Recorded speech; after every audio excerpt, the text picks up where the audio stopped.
Pourrais-tu survivre dans un appartement plus petit que ta salle de bain?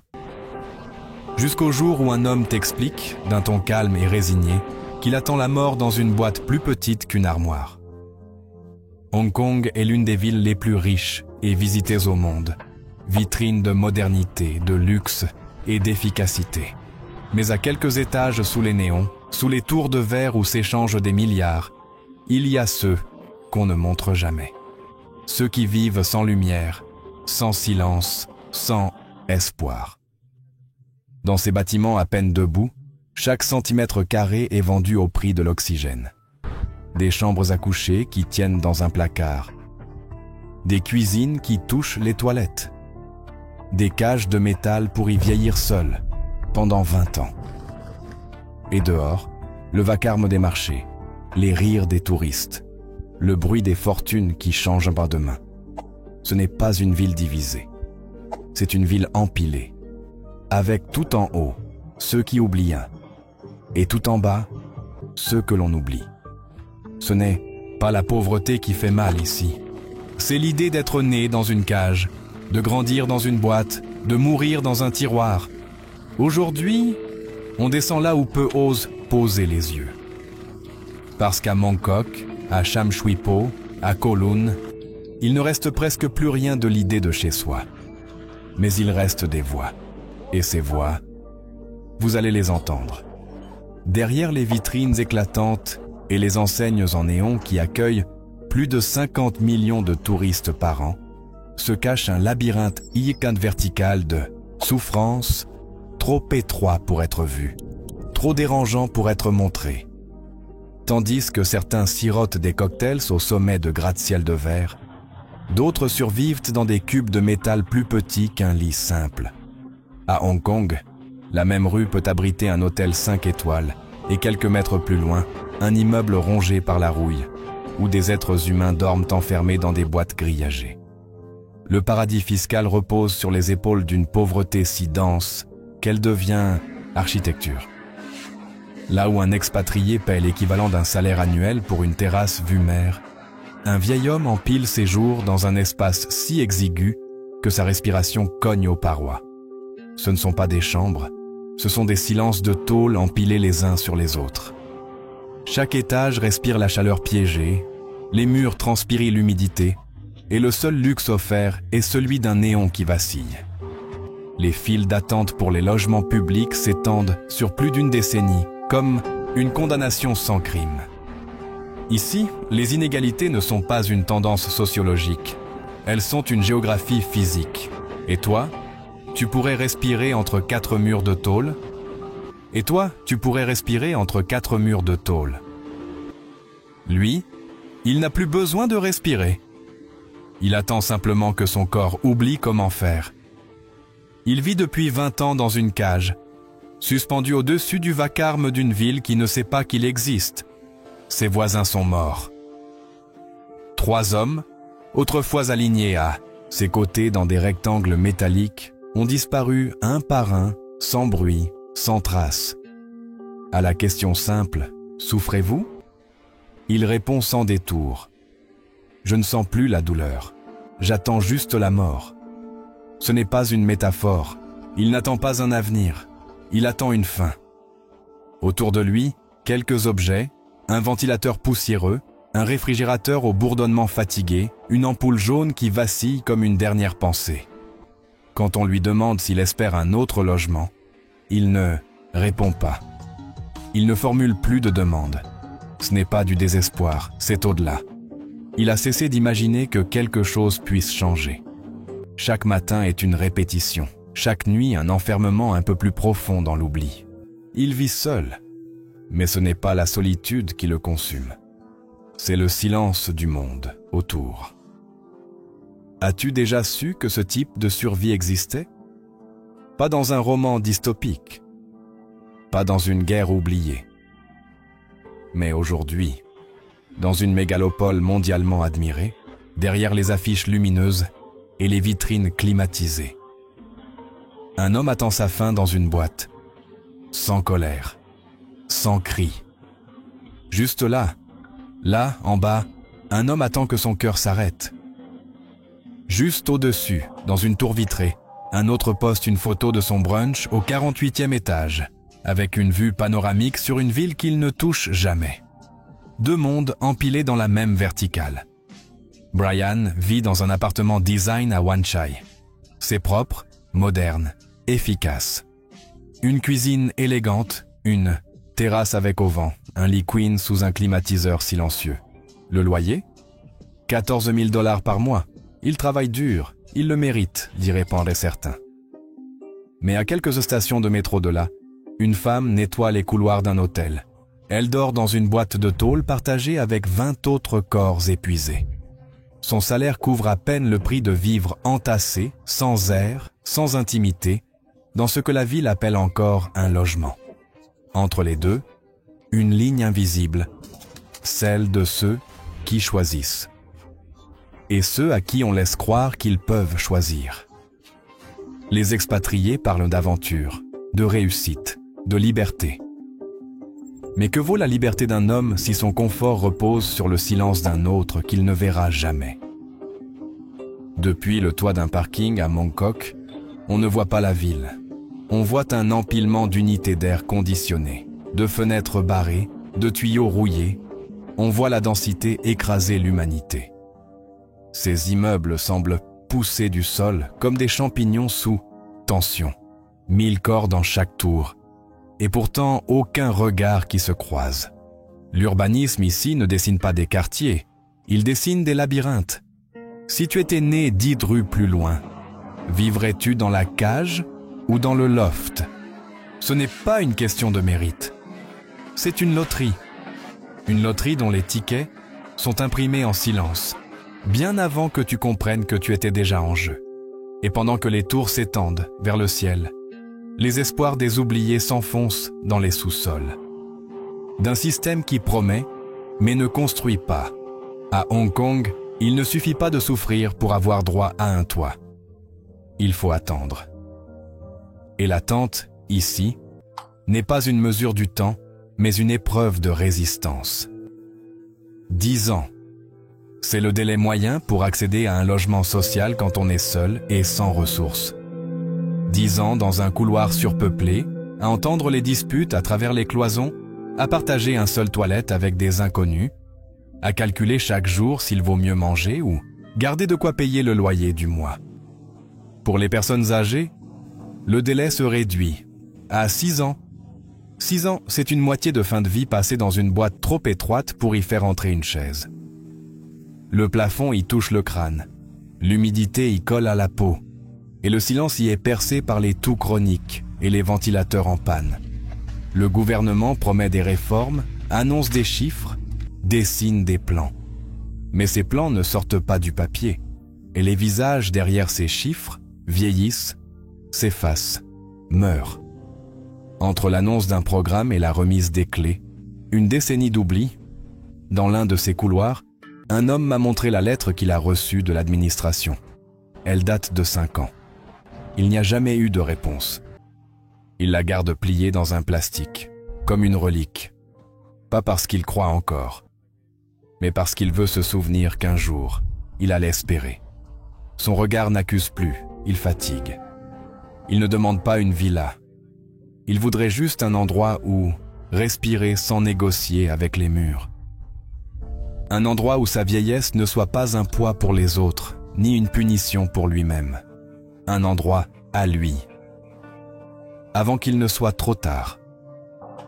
Et pendant que l'administration collectionne les formulaires sans réponse, une génération entière glisse lentement dans l'indifférence. Dans ces couloirs de chaleur stagnante et d'humidité acide, vivent ceux dont la voix ne porte plus. Ils étaient enseignants, imprimeurs, employés de banque. Aujourd'hui, ils comptent les jours non pour vivre, mais pour ne plus déranger. Chaque matin ressemble au précédent. Une boîte de nourriture livrée, une pilule à moitié avalée, un silence tendu. Personne ne vient leur demander comment ils vont. On leur demande juste de tenir encore un peu. Le plus cruel, c'est que leur solitude est bruyante. On l'entend dans le claquement des volets qu'ils n'ouvrent plus, dans les respirations entrecoupées de tout, dans les radios grésillantes qui couvrent l'angoisse. Ils ne demandent pas d'amour, seulement d'exister encore un peu dans le regard de quelqu'un. Mais ici, le regard des autres fuit. Ils deviennent invisibles. Ils ne dérangent-t-on pas assez pour faire scandale, mais trop pour qu'on se sente à l'aise de les voir. On les nourrit sans les connaître, on les soigne sans les toucher. On les maintient debout, sans jamais leur demander s'ils veulent encore marcher. À quoi ressemble une fin de vie dans un lieu où l'espace est trop petit pour y étirer ses jambes? Où l'air ne circule pas? Où les voisins ne sont pas des amis, mais des murs trop fins? Il y a cette femme de 70 ans qui n'a plus de fenêtre. Elle dit que l'air lui manque, mais que changer de pièce est un luxe. Alors elle s'allonge en silence et attend. Une autre m'a montré son thermos, le seul objet neuf de sa chambre. C'est avec lui qu'elle prépare ses soupes.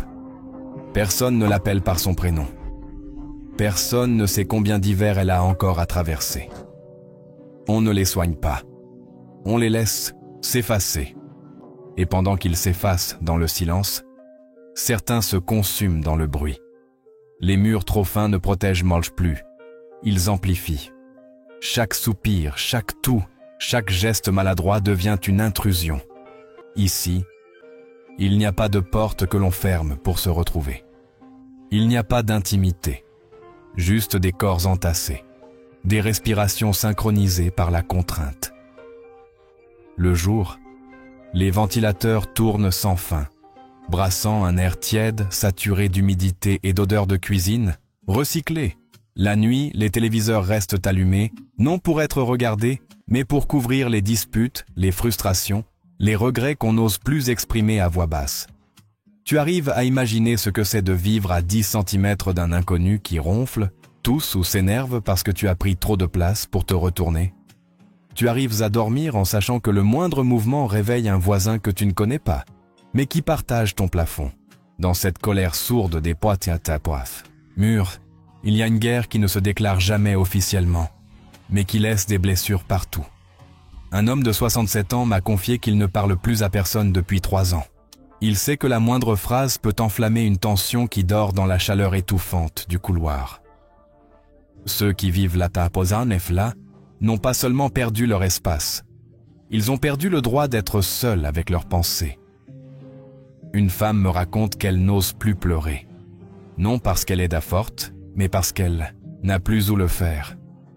Même ses larmes demanderaient un coin tranquille. Quand elle allume son petit poste radio, c'est pour couvrir sa tristesse, pas pour écouter. Quand elle hausse la voix, c'est pour ne pas entendre les autres. Ici, même le silence est partagé, déformé, amplifié jusqu'à devenir invivable. Et quand il n'y a plus assez d'air pour souffler, il reste la colère. Une colère qui ne fait pas de bruit, mais qui serre les tempes, le cœur, et le peu de place qu'il reste entre deux battements. Et pourtant, au milieu des murs qui étouffent et des voix qui s'écrasent les unes sur les autres, il reste une femme. Une femme que la ville n'a pas pu dissoudre. Elle vit ici depuis 8 ans, dans une pièce si étroite qu'il faut tourner le corps pour traverser d'un mur à l'autre. Mais dans son coin, elle a planté un monde entier. Une bouilloire, un vieux ventilateur, une nappe usée qui cache ses conserves, et un petit cuiseur à riz posé juste à côté de son lit. L'air est suffocant. L'été broie les tempes, la sueur coule même sans bouger.